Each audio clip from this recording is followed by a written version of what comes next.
Hello everyone welcome to mile side academy. यह chapter रु प्रश्न निश्चिंत जदि वीडियो टी को लास्ट जाए देखिए ताहले लॉन्ग शॉर्ट एवं 1 मार्क टाइप सब क्वेश्चन आंसर निहाती करि परिबे। तेबे वीडियो देखिबा आगरु निहाती ए चैप्टर टी रो थ्योरी पार्ट निश्चय देखंतु तापरे क्वेश्चन आंसर देखंतु। आसंतु आरंभ करिबा। प्रथम क्वेश्चन होची शून्य स्थान पूरण पई आवश्यक शब्द और शब्दपुंजटी को लेख। कृत्रिम तंतु को डैश तंतु एवं डैश तंतु मध्य कुहा जाए। कृत्रिम तंतु को कौन कुहा जाए? संश्लेषित और पॉलीमर तंतु बोली कुहा जाए। संश्लेषित कहीं ना यहाँ गोटे कृत्रिम सिंथेटिक फाइबर एवं सेटा जेहेतु पॉलीमराइजेशन प्रक्रिया रे तैयारी ताको पॉलीमर तंतु मध्य कुहा जाए। प्रथम संश्लेषित तंतु हेउची कौन? प्रथम संश्लेषित तंतु होची रेयन। तापरे थर्ड क्वेश्चन कृत्रिम तंतु भली प्लास्टिक्स मध्य कौन अटे? प्लास्टिक मध्य पॉलीमर अटे। आमे पढ़ीचे कहीं ना दुईटी जाक पॉलीमराइजेशन प्रक्रिया रे तैयारी होची एवं तांकर माने गोटे गोटे मोनोमर बा एकक अच्छी से मोनोमर गुड़िक एहीपरि सज्जित होइकी प्लास्टिक तैयारी होची नले गोटे सिंथेटिक फाइबर तैयारी होची। फोर्थ क्वेश्चन पॉलीमर रो प्रत्येक अंश को कुहा जाए कौन कुहा जाए? पॉलीमर प्रत्येक अंश को एकक बा मोनोमर बोली कुहा जाए। तबे 2 नंबर क्वेश्चन देखिबा। एथिरे 4टी ऑप्शन अच्छी से हमको गोटे ऑप्शन चूज करियार अच्छी। फर्स्ट क्वेश्चन केउटी वस्त्र रूपे और काच परिवर्ते व्यवहृत हुए? आमे पढ़ीचे एक्रिलिक। सेटा जेमिति कि एरोप्लेन्स रो विंडो हे गला सेथिरे काच तैयारी हुएनी सेफ्टी दृष्टि सॉरी काच यूज हुएनी सेथिरे एक्रिलिक यूज हुए। सेकंड क्वेश्चन केउटी नॉन स्टिक बासन रे व्यवहृत हुए? तार आंसर होची टेफ्लॉन। थर्ड इलेक्ट्रिक स्विच और प्लग आदि केउटेरु प्रस्तुत? माने ए सब गुटिक प्लास्टिक रु तैयारी किंतु बेकेलाइट नामक गोटे प्लास्टिक रु तैयारी। फोर्थ क्वेश्चन केउटेरु कांथरे व्यवहृत टाइल प्रस्तुत हुए? तार आंसर होची मेलामाइन। एबे थर्ड क्वेश्चन देखिबा। थर्ड क्वेश्चन होची सेथिरे पुनः चक्रण योग्य प्लास्टिक कोटा आ पुनः चक्रण अयोग्य प्लास्टिक कोटा हमें देखिबा। पुनः चक्रण योग्य प्लास्टिक बा जोटा को आमे बारंबार रीयूज करि परिबा ताको गरम कले सेटा मेल्ट हबो ताको आ कोन से आकृति देई परिबा सेटा होची थर्मोप्लास्टिक। तार एग्जांपल्स है टेलीफोन जंत्रपाति प्लास्टिक खेलना एवं डट पेन। किंतु पुनः चक्रण अयोग्य बा थर्मोसेटिंग प्लास्टिक सेटा गोटे थर किछि गोटे आकृति दे देला पर ताको गरम कले से मेल्ट हुएनी बा सेटा को हमें बारंबार रीयूज करि परिबा नाही। फॉर एग्जांपल चौकी रोसई बासन रा हैंडल विद्युत तार रा बाह्य आवरण और विद्युत स्विच। नेक्स्ट क्वेश्चन निम्नोक्त जिनिस गुडी को थर्मोसेटिंग प्लास्टिक रु काहेकि प्रस्तुत करा जाए सेटा बुझिबा। से कहचे सस्पेन तावा प्रेशर कुकर हैंडल ए गुडिक थर्मोसेटिंग प्लास्टिक काहेकि यूज हुए? तार कारण कौन? देख जेहेतु आमर ए रोसई सामग्री रे व्यवहार होउची से गुडिक कौन हेबा दरकार? ताप कुपरी बाही हबा दरकार। तेणु करी ए गुडिक थर्मोसेटिंग प्लास्टिक रु निर्मित हुए कारण थर्मोसेटिंग प्लास्टिक रो गुण होची एहा को गरम कले एहा नरम हुए नहीं बा मेल्ट हुए नहीं बा तरल अवस्था को आसेनी। जदि भाव आमे गरम कले तरल ही जिवो ताहले ता आमे प्रेशर कुकर हैंडल को धरितबा सेटा मेल्ट ही जिवो सेटा हमर व्यवहार उपयोगी हेबो कि? तेणु करी थर्मोसेटिंग प्लास्टिक ही व्यवहार हुए। जदि आमे थर्मोप्लास्टिक व्यवहार करबा सेटा उत्ताप हेले मेल्ट ही जिवो ताहले हमर व्यवहार उपयोगी हेबनी। नेक्स्ट क्वेश्चन विद्युत प्लग स्विच प्लग एवं स्विच बोर्ड एगुड़िक कहीं थर्मोसेटिंग प्लास्टिक रु व्यवहार हुए? तार कारण होची देख एगुड़िक कौथरे व्यवहार हुए? विद्युत परिवहन रे व्यवहार हुए। जदि एगुड़िक थर्मोसेटिंग प्लास्टिक रु निर्मित न हेबे ताहले विद्युत परिवहन बेले एगुड़िक उत्तप्त हेबे। उत्तप्त हेले एगुड़ा मेल्ट हो जिबे तो तेणु कौन हम आमको इलेक्ट्रिक शॉक भी लगी पारे व्यवहार उपयोगी भी हेबनी। तो तेणु करी ए सबु जिनस भी थर्मोसेटिंग प्लास्टिक रे व्यवहार हुए जहाँ द्वारा जिते आ दे करेंट जाए एवं से जिनसटा टेम्परेचर बढ़े स्टिल एटा मेल्ट हुए ना किंतु जदि ए जिनस गुडी को आमे थर्मोप्लास्टिक यूज करबा से गुडी को मेल्ट हो जिवो। नेक्स्ट क्वेश्चन नाइलन तंतु खूब शक्त बुझाइबा पाई दुईटी उदाहरण लेख माने नाइलन टा बहुत ही स्ट्रांग तार एग्जांपल एटा हमर यूज हुए कोथिरे रॉक क्लाइंबिंग रे यूज हुए माने लोक माने जो माने माउंटेनियरिंग करंती रॉक क्लाइंब करंती गोट जो दौड़ी व्यवहार करंती सेटा नाइलन रे तयारी बुझिबल ता माने एटा केते शक्त होइतबो एटा स्टील रो दौड़ी थारु भी स्ट्रांग ता छडा पैराशूट रे मध्ये एगुडा व्यवहार हुए जदि पैराशूट रे बाबा आमे किछि कॉटन लगेले कि आउ को दौड़ी लगेले ऑब्वियसली छिड़ी जिवो कि नाइलन दौड़ी लगेले एटा छिड़ेनी बोली ही एटा पैराशूट रे व्यवहार हुए तो सेटा दर्शाउछि एटा केते स्ट्रांग। रेयन को कृत्रिम तंतु काहेकि कुहा जाए देख रेयन गोटे कृत्रिम तंतु काहेकि ना एटा मनीष द्वारा तैयारी होचे एटा रासायनिक प्रक्रिया रे तैयारी होचे अवश्य एथरे जो कंचामाल व्यवहार होची सेटा प्राकृतिक काहेकि ना एटा काठ खंडरू प्रथमे छोट छोट काठ खंडरू काठ मंड तैयारी होची से काठ मंडरे रहुची अशुद्ध सेलुलोज से अशुद्ध सेलुलोज को विभिन्न रासायनिक प्रक्रिया द्वारा सेत्रु विशुद्ध सेलुलोज तैयारी करा जाउची एवं सेटा ही रेयन तैयारी करिवार प्रस्तुति तो तेणु करी एथिरे प्राकृतिक कंचामाल तैयारी हेले मध्य एथिरे रासायनिक प्रक्रिया व्यवहार हेउथिबारु एहाको कृत्रिम तंतु बोली कुहा जाय। नेक्स्ट क्वेश्चन शिला और इला खरा दिने पिंदिबा पई पोशाक किनिबा को दुकान को गले सेमानंग पई केउ केउ कपड़ा आरामदायक हेबो बोली आलोचना कर। ग्रीष्म ऋतु पई को कपड़ा भल कपा और कॉटन पोशाक काहेकि भल काहेकि ना एमाने झाड़ शोषंती एवं शरीर को ठंडा रखती किंतु ता जगह आमे जदि नाइलन और पॉलिस्टर पिंधिबा सिंथेटिक पोशाक ताहा उपयुक्त नुहे कारण एमाने गरम को धरी रखिबा एवं आमको अनकंफर्टेबल बा अस्वस्थिकर लागिबो एवं ग्रीष्म दिने आमे सबु बेले लाइट कलर बा हल्का रंगर और ढिला पोशाक पिंधिबा निहाती दरकार तो बुझिलो ग्रीष्म दिने शिला और इला जांकी कपा बा कॉटन पोशाक किनिबे। रोसई करी नेक्स्ट क्वेश्चन रोसई करिबा समय रे केउ कपड़ार पोशाक निरापद रोसई करिबा समय रे सबु बेले आमे पिंधिबा दरकार कोन कपा और कॉटन काहेकि ना प्रथमत होची एटा आरामदायक एटा झाड़ शोषी निए एवं गरम निकट रे सुरक्षित किंतु आमे जदि नाइलन और पॉलिस्टर भली सिंथेटिक पोशाक व्यवहार करिबा कौन हम यहाँ सहज निया जदि निया धरीदेव ताले यहाँ तरली कि आम स्किन रे पूरा लगिज जहाँद्वारा चिकित्सा रे बहुत असुविधा हुए एवं से जो पोड़ा घा सुखिबारे मध्य विलंब हुए तेणुक रोसई करने समय आमे कपा बा कॉटन पोशाक पिंधिबा। एबे आमे देखिबा नेक्स्ट क्वेश्चन थर्मोप्लास्टिक और थर्मोसेटिंग रो डिफरेंस।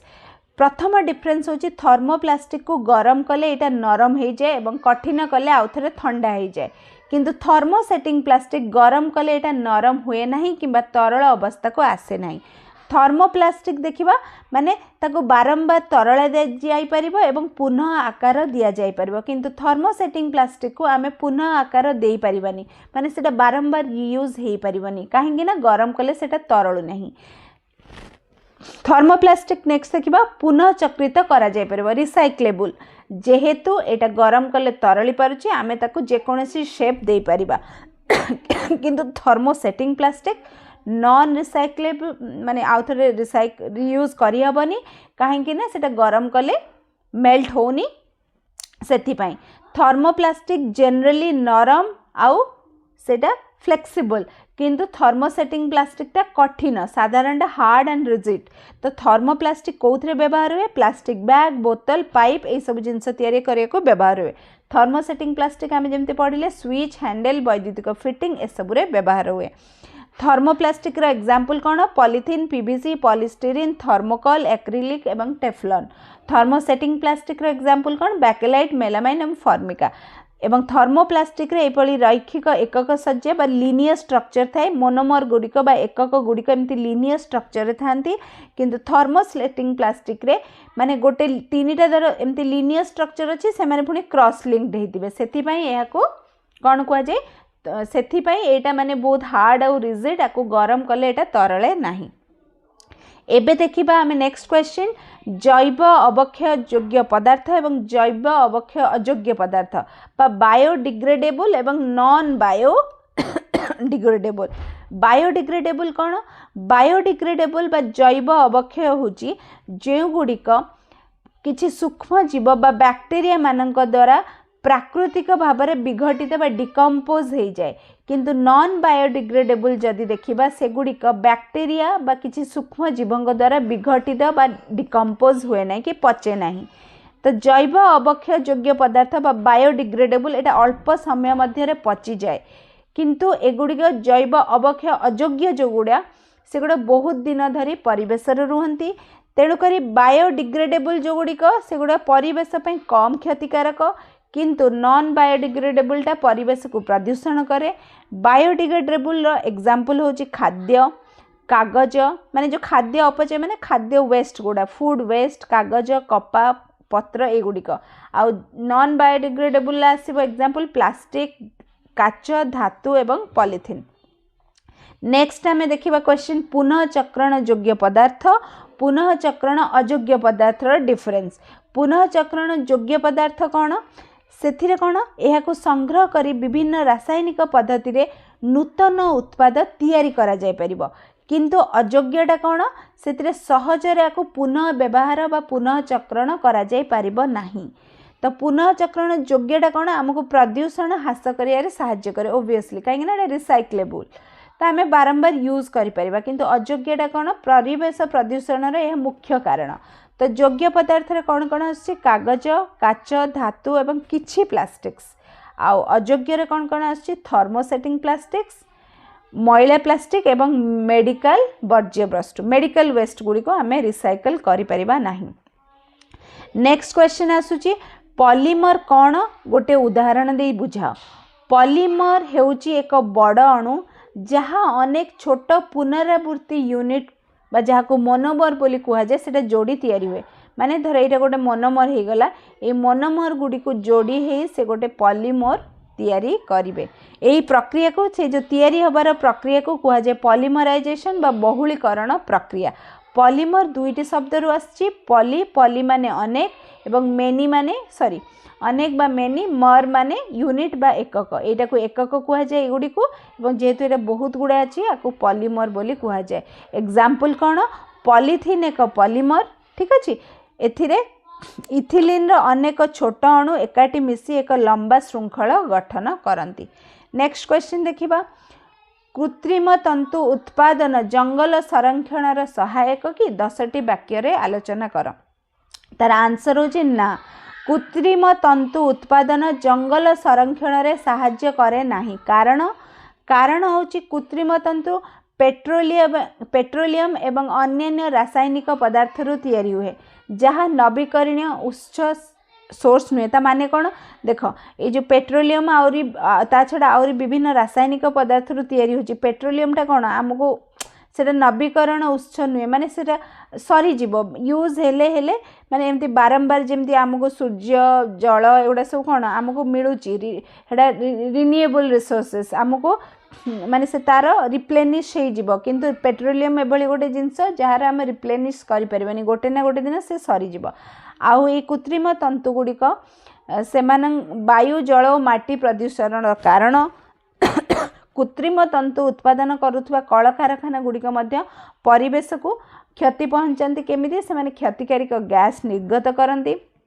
यही तंतु गुड़िक बायोडिग्रेडेबल बा जैव विघटनशील नुहे, तेणु दीर्घ समय धरी यह परिवेश रही था एवं सेमाने माने जेपरिक प्लास्टिक हो गला सेटा कौन एनवायरनमेंट को पॉल्यूशन करुच्ची, ठीक अच्छे। तो ये गुड़िक कौन हुए? से वेस्ट गुड़िक माटी और जलाशय जमा हुए एवं उद्भिद और प्राणी मान को क्षति पहुँचाए। कृत्रिम पोशाक गुड़िक से कौन बाहर? माइक्रोप्लास्टिक्स बाहर जहाँ नदी और समुद्र को प्रदूषित करे।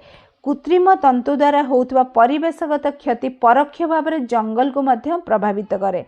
ये रासायनिक एवं शिल्प आवर्जना जो वन्य प्राणी बासस्थान तांकर विचलित हुए। ये जो इंडस्ट्रियल वेस्ट एवं प्रदूषण जो वन्य प्राणी बासस्थान माने डिस्टर्ब हुए। तेणु कृत्रिम तंतु जंगल संरक्षण रे सहाय्य करिबा परिवर्ते परिवेशगत समस्या निहाती सृष्टि करे। नेक्स्ट क्वेश्चन, प्लास्टिक थारु दूर रे रुह, एही उक्तिर विज्ञान भित्तिक तात्पर्य 10टी वाक्य रे आलोचना कर। देख, प्लास्टिक प्रथम होची जैव विघटनशील नुहे, माने शह शह वर्ष धरी आम परिवेश रे रहिबो।